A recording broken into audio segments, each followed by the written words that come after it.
La France, ce pays qui, pendant des décennies, s'autoproclamait arbitre des bonnes mœurs économiques et donneur de leçons à l'Afrique, se retrouve aujourd'hui au centre des moqueries du monde.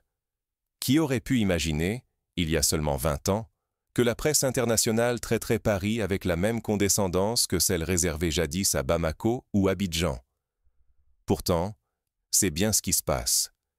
Les titres s'enchaînent, les éditoriaux s'enflamment, et la France vacille, exposée à la lumière crue de ses propres contradictions. À l'origine de cette chute spectaculaire, un chiffre devenu symbole. La dette publique française atteint aujourd'hui 3,4 000 milliards d'euros. Oui, vous avez bien entendu, 3,4 000 milliards. Imaginez une pile de billets de 100 € s'élevant jusqu'à la stratosphère. Ce montant équivaut à plus de 115% du produit intérieur brut du pays. Pour bien mesurer l'ampleur du gouffre, souvenez-vous que la fameuse limite européenne, celle gravée dans les traités de Maastricht, fixait le seuil de bonne gestion à 60% du PIB. La France est donc presque à 2 fois ce plafond, dépassant même les records autrefois réservés à la Grèce ou à l'Italie, que l'on moquait pour leur légèreté. Ce n'est plus une simple dérive comptable, c'est un basculement historique. Pour illustrer ce choc, rappelons-nous les réactions outrées des médias occidentaux lorsqu'un ministre africain osait présenter un budget déficitaire. Les gros titres parlaient de effondrement, de faillite morale, de crise de gouvernance. Aujourd'hui, ces mots résonnent dans les couloirs de Bercy, siège du ministère français de l'économie. Mais la crise ne se mesure pas qu'aux chiffres. Dans les rues de Paris, de Marseille ou de Lyon, la colère gronde. Les manifestations se succèdent, les émeutes éclatent pour un oui ou pour un non. Grève des transports, blocage dans les raffineries, occupation d'universités. La France, jadis citée en exemple pour sa stabilité, traverse désormais des tempêtes sociales dignes des grandes crises latino-américaines ou africaines des années 90. Rappelons par exemple les émeutes de l'automne 2005 dans les banlieues, ou encore le mouvement massif des Gilets jaunes en 2018, qui a paralysé le pays pendant des mois. Cette instabilité, autrefois caricaturée chez les autres, devient le quotidien français. Les gouvernements, eux, tombent les uns après les autres. Aucun Premier ministre ne semble capable de durer. Les plans de réforme s'empilent, sont annoncés à grand renfort de communication, puis s'effondrent sous la pression de la rue ou des lobbies. Récemment, la tentative de réforme des retraites a déclenché une mobilisation sans précédent. Écoles fermées, métro à l'arrêt, commerce sinistré. Cette incapacité chronique à mener des réformes fait écho à une paralysie profonde, comparable à celle qui a longtemps frappé certains États africains confrontés à des crises politiques à répétition. Ce contraste saisissant, entre l'image d'une France rigoureuse et la réalité d'une nation à la dérive, interroge. Comment le pays qui imposait l'austérité à Dakar ou à Ouagadougou est-il devenu le symbole de l'improvisation budgétaire? Pourquoi la rigueur, élevée au rang de dogme pour les autres, devient-elle subitement intouchable dès qu'il s'agit de l'Hexagone? Pour comprendre, il faut remonter l'histoire. La France n'a pas chuté en un jour. Sa situation actuelle résulte d'une longue succession de choix politiques, de paris perdus, d'illusions entretenues. Depuis 1973, année où elle a abandonné la possibilité pour la Banque de France de financer directement l'État, le pays n'a jamais présenté un budget à l'équilibre. 52 ans de déficit ininterrompu. C'est l'équivalent de 2 générations entières élevées dans la croyance que l'on peut vivre au-dessus de ses moyens, sans conséquences immédiates. Prenons un exemple concret, la Grèce. En 2010, Athènes s'est retrouvée au bord de la faillite, avec une dette de 175% du PIB. La France, alors, participait activement au plan de sauvetage européen, exigeant de la rigueur, des coupes dans les dépenses publiques, des privatisations à marche forcée. Les hôpitaux grecs manquèrent de médicaments, les écoles fermaient, la pauvreté explosait. Aujourd'hui, c'est Paris qui voit ses propres hôpitaux saturés, ses universités en crise, et sa pauvreté infantile en hausse. L'écho historique est frappant. Chaque nouveau gouvernement, qu'il soit socialiste, gaulliste ou centriste, s'est contenté d'ajouter une couche de dette à l'édifice déjà fragile. François Mitterrand, Jacques Chirac, Nicolas Sarkozy, François Hollande, Emmanuel Macron, tous ont repoussé les vraies réformes, préférant acheter la paix sociale à coups de subventions, de primes, de dispositifs d'urgence. Rappelons-nous la crise des subprimes de 2008. La France a injecté des dizaines de milliards dans ses banques sans jamais réformer en profondeur son système de dépenses publiques. La pandémie de Covid-19 a agi comme un révélateur. Face à l'urgence, l'État a ouvert les vannes. Chômage partiel généralisé, soutien massif aux entreprises, distribution de masques et de vaccins gratuits. En quelques mois, la dette a bondi de centaines de milliards. Mais, contrairement à l'Allemagne, qui a rapidement resserré les cordons de la bourse, la France a poursuivi sur sa lancée, refusant de refermer le robinet même après la fin de la crise sanitaire. Puis est venu le choc énergétique, avec la guerre en Ukraine et la flambée des prix du gaz. Pour éviter une explosion sociale, Paris a multiplié les chèques énergie, gelé les hausses de tarifs, subventionné les carburants. Résultat, des dizaines de milliards supplémentaires sont venus alourdir la dette, sans stratégie de sortie. Aujourd'hui, le service de la dette, c'est-à-dire les seuls intérêts à payer chaque année, dépasse 67 milliards d'euros. C'est davantage que le budget alloué à l'éducation nationale qui finance pourtant l'avenir du pays. Imaginez, chaque euro emprunté aujourd'hui pour calmer la rue, c'est un euro de moins pour construire les écoles, moderniser les hôpitaux, investir dans la recherche. Ce n'est plus une question de chiffres dans le rouge. C'est une fuite en avant devenue norme. La France, pour reprendre la formule d'un économiste, mène une politique de déni organisé. Fermer les yeux sur cette réalité, c'est accepter que nos impôts, nos retraites et l'avenir de nos enfants soient sacrifiés sur l'autel d'un système sans issue. Mais ce qui frappe le plus, c'est le paradoxe français. Le pays qui exigeait hier l'austérité ailleurs refuse aujourd'hui d'appliquer à lui-même ses propres remèdes. Dans les années 80 et 90, la France, par l'intermédiaire du Fonds monétaire international, a imposé à l'Afrique des programmes d'ajustement structurel d'une brutalité inouïe. On ordonnait la réduction des déficits, la privatisation des services publics, la suppression des subventions vitales. Les conséquences furent dramatiques. Hôpitaux désertés, écoles en ruine, explosion du chômage, exode des cerveaux. Des millions d'Africains ont payé le prix fort pour des politiques décidées à Paris et à Washington. Pour prendre un cas précis, au Sénégal, en 1994, la dévaluation du franc CFA, imposée par la France, a entraîné une hausse brutale des prix, une baisse du pouvoir d'achat et des années de récession. À Abidjan, la privatisation de l'eau et de l'électricité a vu les tarifs flamber, aggravant la pauvreté urbaine. Toutes ces mesures étaient justifiées au nom de la bonne gestion et du sérieux budgétaire. Or, aujourd'hui, la France refuse catégoriquement la moindre dose d'austérité. Les gouvernements tombent à la moindre tentative de réforme. La rigueur, hier présentée comme une nécessité morale, devient un tabou politique. Lors de la réforme des retraites en 2023, l'exécutif a dû recourir à l'article 49.3 de la Constitution, contournant le vote du Parlement, face à la fureur populaire. Plus grave encore, la dette africaine, longtemps brandie comme le symbole de la mauvaise gestion, servait avant tout à maintenir le continent sous tutelle financière. Les plans d'ajustement structurel, loin de permettre un développement autonome, ont souvent accentué la dépendance vis-à-vis des institutions occidentales.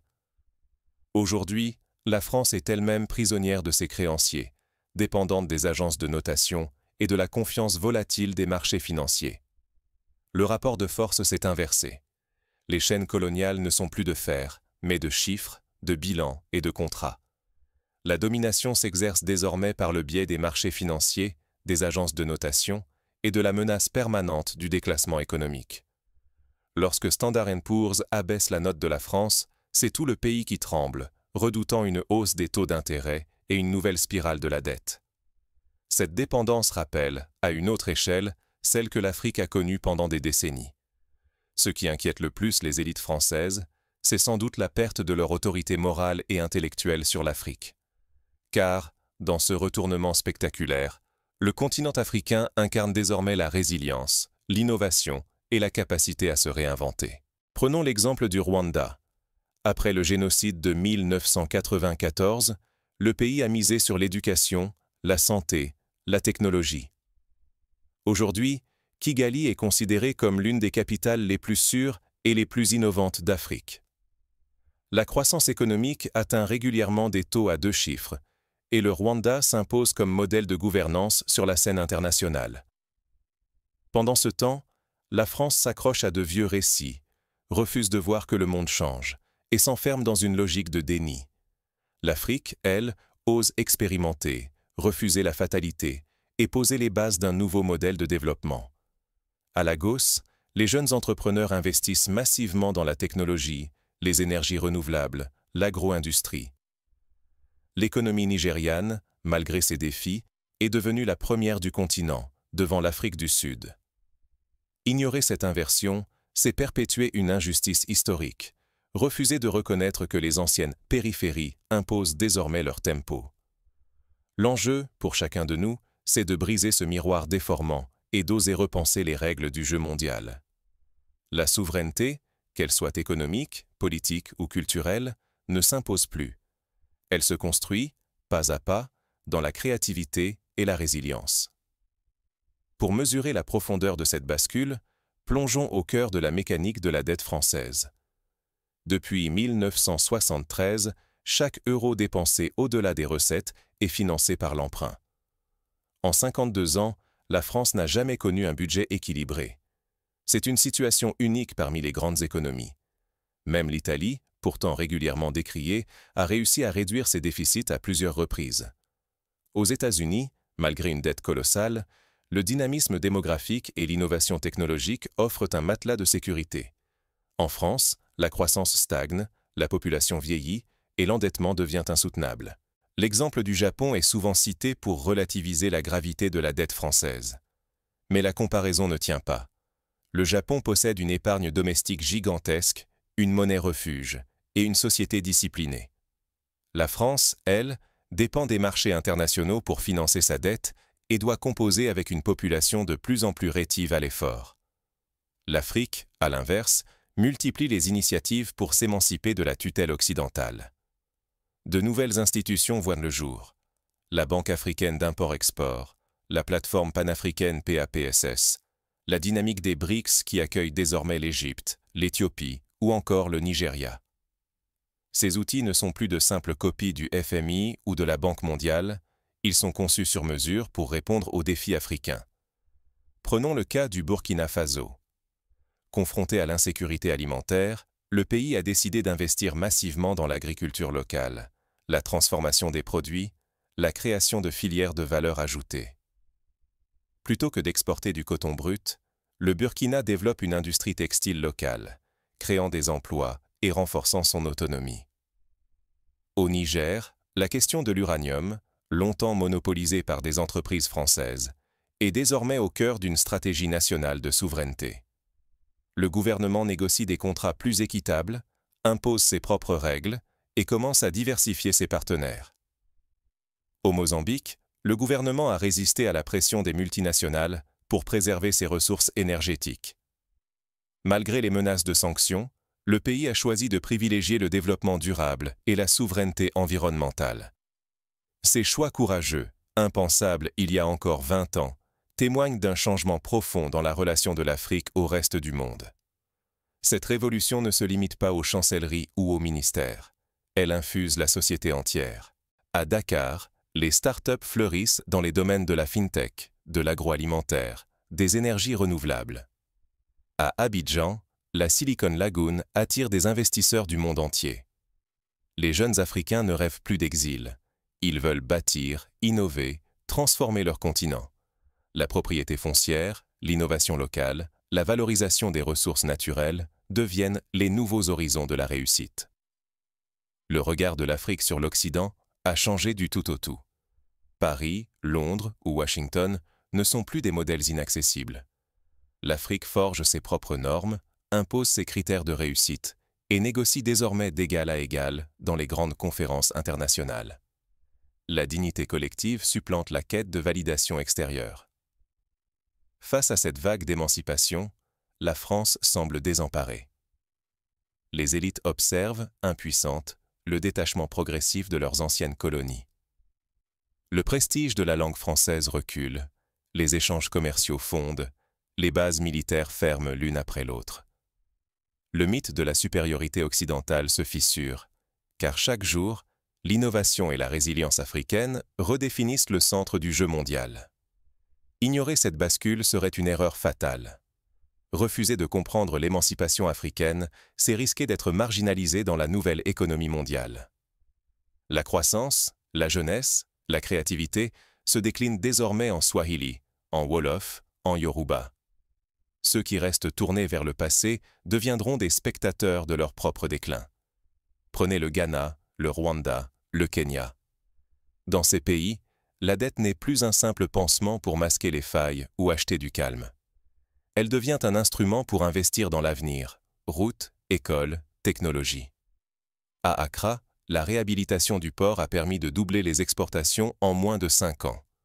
À Kigali, l'investissement dans la fibre optique a fait du Rwanda un hub technologique pour toute l'Afrique de l'Est. À Nairobi, le Silicon Savannah attire des millions de dollars d'investissements étrangers, créant des emplois qualifiés et stimulant la croissance intérieure. La stabilité ne s'impose plus par des normes rigides ou l'austérité aveugle. Elle se construit grâce à la participation citoyenne et à la résilience collective. Au lieu de craindre la volatilité, l'Afrique la convertit en moteur d'innovation. Là où d'autres voient du désordre, elle saisit des opportunités pour bâtir autrement. Par exemple, lors de la crise du Covid-19, de nombreuses startups africaines ont développé des solutions locales de paiement sans contact, de livraison de médicaments ou d'éducation à distance, quand l'Europe peinait à adapter ses institutions. Regardez la différence. En Occident, la bureaucratie paralyse l'action.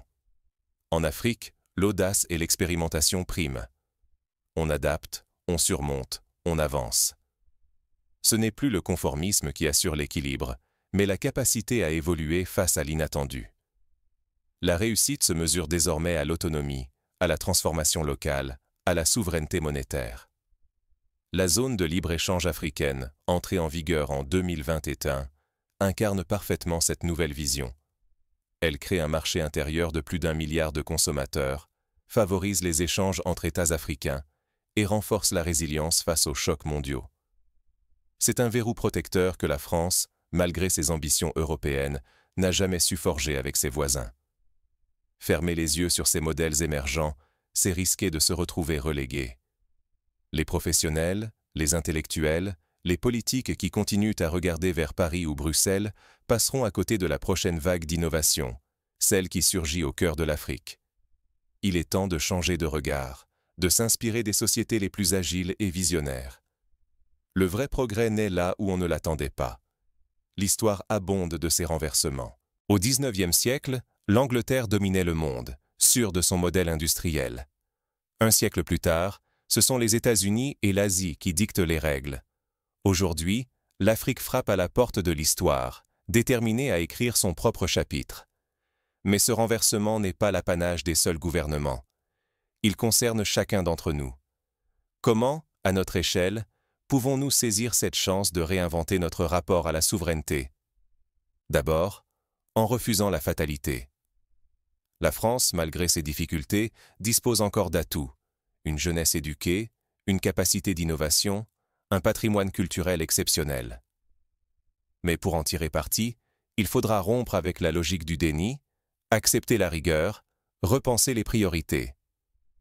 L'exemple de l'Allemagne, qui a su transformer son industrie dans les années 2000, montre qu'un sursaut est possible, à condition d'accepter le changement. Ensuite, en s'inspirant des modèles africains d'agilité et de résilience. La capacité à rebondir après une crise, à se réinventer, à miser sur l'innovation locale, voilà des leçons que la France ferait bien d'écouter. À titre individuel, cela passe par le soutien à l'entrepreneuriat, la valorisation du travail manuel, l'investissement dans la formation continue. Enfin, en repensant la relation avec l'Afrique. Il ne s'agit plus de donner des leçons, mais de construire des partenariats d'égal à égal. Les entreprises françaises qui réussissent aujourd'hui sont celles qui investissent dans le transfert de compétences, le co-développement, l'innovation partagée. À l'université, dans les laboratoires, sur les marchés, les échanges gagnant-gagnant deviennent la norme. Sur la scène internationale, la France ploie sous une dette de 3,4 000 milliards d'euros, tandis que l'Afrique bâtit et innove. L'ironie est vertigineuse.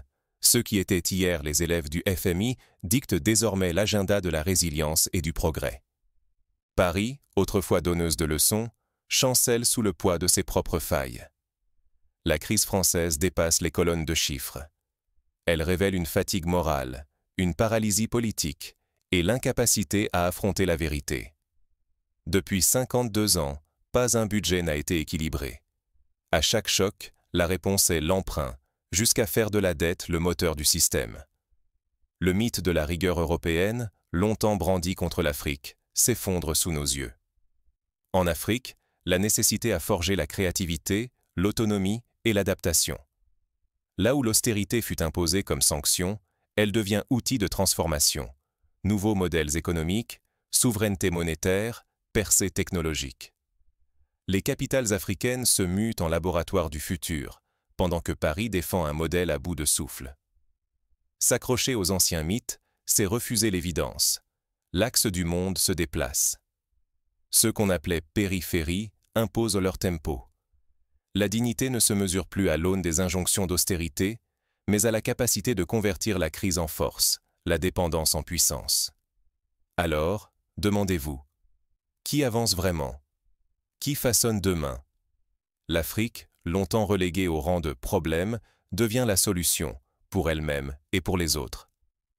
Ignorer ce renversement, c'est s'enfermer dans un récit déjà dépassé.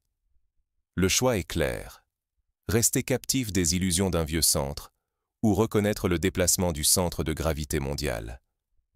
L'avenir s'invente là où on ne voulait pas le voir. N'oublions jamais les leçons de l'histoire.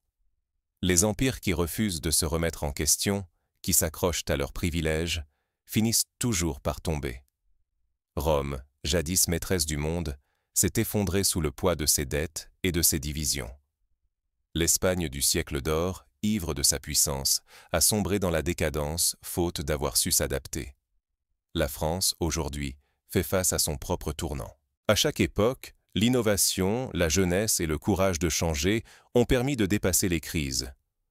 Aujourd'hui, c'est en Afrique que ces forces s'expriment le plus puissamment. Le continent, longtemps victime des préjugés et de la domination, se lève et impose ses choix. La France, si elle veut éviter la marginalisation, devra s'en inspirer, accepter la réalité et oser se réinventer.